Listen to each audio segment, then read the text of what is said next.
Welcome to MedTech Global Insights. The clock is ticking for medical device manufacturers selling in the United States. The FDA's new Quality Management System Regulation, or QMSR, has a firm deadline of February 2, 2026. This regulation officially replaces the old Quality System Regulation that has been in place for over 2 decades. Last week, the FDA announced a key webinar to discuss the final rule, signaling that the agency is ramping up its transition efforts. This isn't just a minor update. It is a fundamental shift designed to harmonize the U.S. requirements with the global standard, ISO 13485-2016. For many companies, this move is both a massive opportunity and a significant risk. The core change is the explicit integration of risk management into every aspect of the quality system.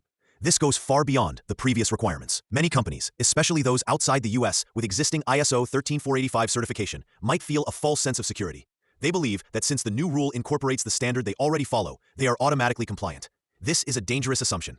The final rule does not simply adopt ISO 13485 wholesale. The FDA has made specific additions and carve-outs to align with its statutory and regulatory framework. For example, concepts like risk management are expected to be documented and implemented in a way that aligns with decades of FDA enforcement precedent.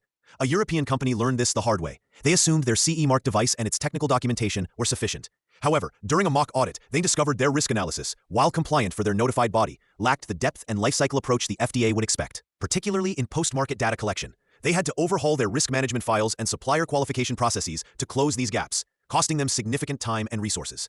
The key takeaway is that compliance with the new QMSR requires a gap analysis against the specific text of the final rule, not just the ISO 13485 standard. Manufacturers must scrutinize their definitions, signature and date requirements, and control of records, which remain unique to the FDA's expectations. This transition is not about creating a second quality system. It's about intelligently integrating the FDA's specific requirements into a single, global QMS. This strategic approach saves money and reduces compliance risks across all markets. Companies that view this as a simple paper-pushing exercise will be exposed during their first audit under the new rule. Those who treat it as a strategic imperative will strengthen their global regulatory foundation. For more information on navigating this complex transition, please feel free to email us at info@pureglobal.com or visit our website at pureglobal.com.